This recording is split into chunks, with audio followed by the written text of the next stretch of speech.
بسم اللہ الرحمن الرحیم۔ السلام علیکم۔ سٹوری پوائنٹ پہ خوش آمدید۔ بڑے دنوں سے چاہتی کچھ دن کسی پرفضا مقام پر گزارے اور ہم نے شمالی علاقہ جات جانے کا پروگرام بنا لیا۔ سیر کرتے ہوئے واپسی پر مری میں پڑاؤ ڈالا۔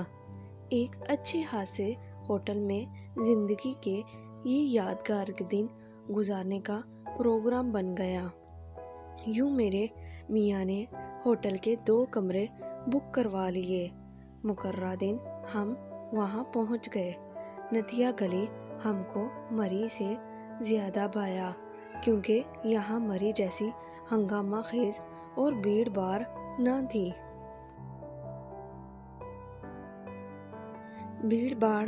تھی۔ مری میں تو شام کے وقت ایسا معلوم ہوتا تھا جیسے برف کا طوفان آنے والا ہے اور لوگ اس سے بچنے کو ادھر ادھر بھاگ رہے ہیں۔ حالانکہ یہ برف باری کا تو بالکل موسم نہ تھا۔ اس عجب قسم کا بھاگ دوڑ اور شور و غل میں یہ سیر کا لطف مجھ کو نہ آتا۔ اس کے برعکس نتیا گلی بڑی پرسکون جگہ تھی۔ ان دنوں جب 30 برس قبل وہاں ہم لوگ گئے تھے، اکا دکا دکانیں تھیں اور ہوٹل کے سامنے بہت ہی خوبصورت باغیچہ تھا۔ حد نظر سرسبز اونچے نیچے درخت صبح و شام سما پیدا کر دیتے تھے۔ ہم کو آئے 2 روز ہوئے تھے کہ ایک اور فیملی ہمارے برابر والے کمرے میں آ ٹھہری۔ صبح کے وقت جب میں اپنے بچوں کے ہمراہ باغیچے میں نکلی تو برابر والی خاتون جس کا نام سائرہ تھا وہ بھی اپنے 4 ننھے منھے کے ساتھ ٹہلتی ہوئی میرے پاس آ جاتی۔ جلد ہی بچوں میں دوستی ہو گئی۔ وہ آپس میں کھیلتے اور ہم دونوں باتیں کرتی اور کبھی بچوں کو کھیلتا دیکھ کر خوش ہوتی۔ سائرہ کے شوہر کی پوسٹنگ پشاور میں ہوئی تھی۔ وہ بھی بچوں کو سیر کرانے کی غرض سے آئے تھے کیونکہ سائرہ کو یہ جگہ بہت پسند تھی۔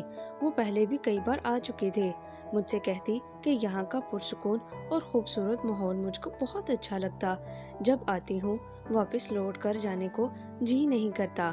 تم سچ کہتی ہو، واقعی یہاں سے جانے کو جی نہیں چاہتا۔ جی چاہتا ہے ہمیشہ کے لیے یہیں رہ جاؤں۔ 20 روز بعد ہمیں واپس جانے کی فکر ہوئی۔ آخر کب تک یہاں رہ سکتے تھے؟ اس نے کہا کہ حامد کام سے پشاور چلے گئے ہیں، وہ آ جائیں تو پھر اکٹھے یہاں سے نکلتے ہیں۔ اگلے روز حامد صاحب آ گئے۔ جانے کی ہم نے تیاری شروع کر دی۔ جس صبح جانا تھا اس سے 1 روز پہلے ہم دونوں باغیچے میں شام کو ملی۔ مجھے لگا کہ آج سائرہ کا دل اس خوبصورت جگہ نہیں لگ رہا ہے، جیسے کوئی پریشانی اس کو اندر سے ستا رہی ہو۔ کچھ بے یقینی سی کیفیت تھی، اس قدر مضطرب کہ میں نے اس کو اس سے پہلے نہیں دیکھا تھا۔ وہ بار بار آسمان کی طرف دیکھتی تھی جیسے کسی شے کی تلاش میں ہو۔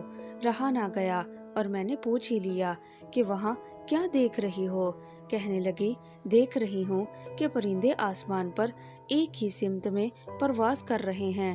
شام کا وقت ہے نا، تبھی ان پرندوں کو اپنے گھروں کو پہنچنے کی جلدی ہے۔ سوچو سعدیہ، اگر یہ خدا نخواستہ اپنے گھونسلوں تک نہ پہنچ سکیں اور راستے میں کہیں گم ہو جائیں یا کوئی حادثہ یا شکاری انہیں شکار بنا لے تو کیا ہو؟ کچھ بھی نہیں، ایسا تو ہوتا ہی رہتا ہے۔ میں نے جواب دیا، نہیں بھائی، یہ تو بہت عذاب کی بات ہے۔ دیکھو نا، ان کی چھوٹی سی دنیا تو اجڑ کر رہ جائے گی۔ ان کے بھی تو کچھ چھوٹے چھوٹے بچے ہوتے ہیں جو گھونسلوں میں پڑے ان کی راہ دیکھ رہے ہوتے ہیں۔ یہ پرندے سلامت اپنے بچوں تک نہ پہنچ سکیں تو وہ چلا چلا کر بھوکے مر جائیں گے۔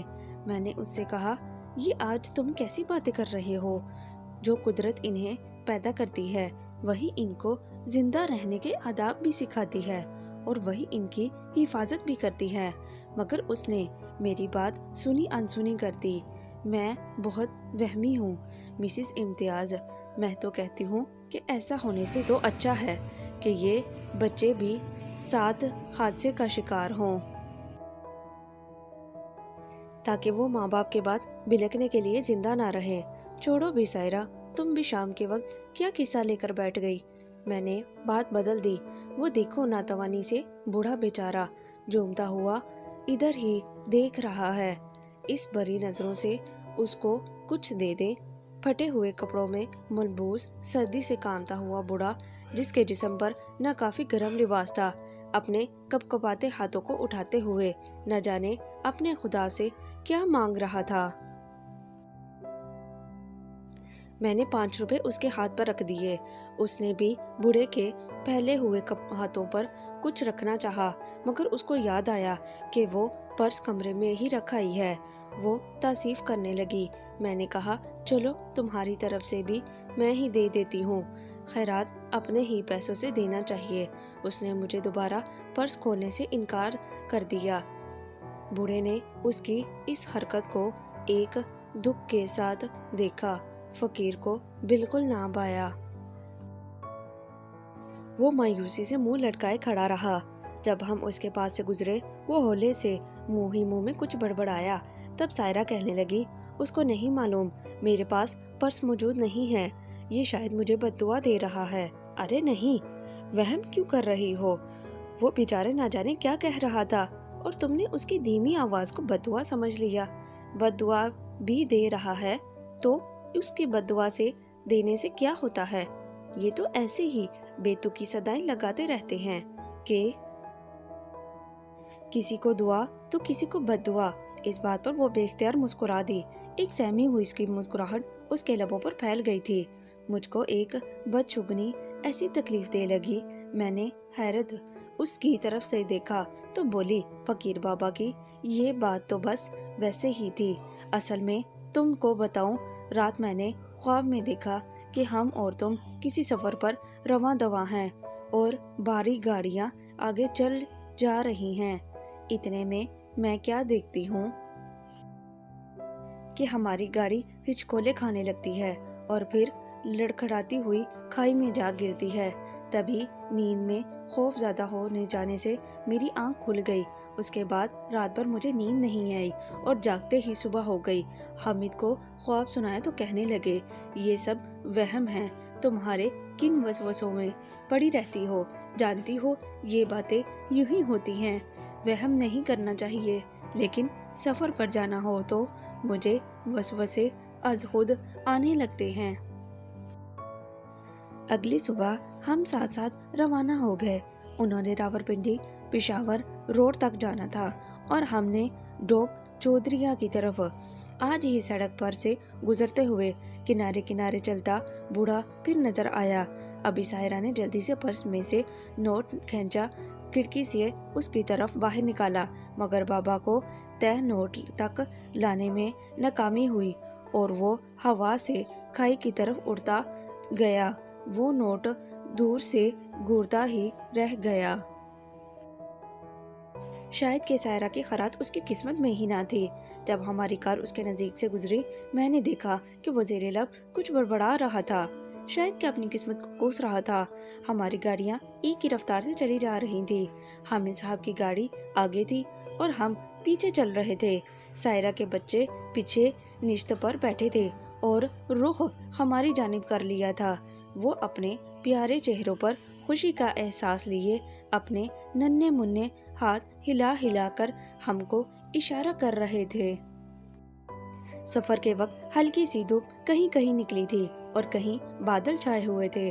دونوں جانب حد نگاہ تک خوبصورت مناظر پھیلے ہوئے تھے، ساتھ ہی سڑک کی جانب کہیں کہیں بڑی بھیانک کھائیاں بھی تھیں، اس قدر گہری کہ ان کی جانب دیکھتے ہوئے بھی دل ڈر جاتا تھا۔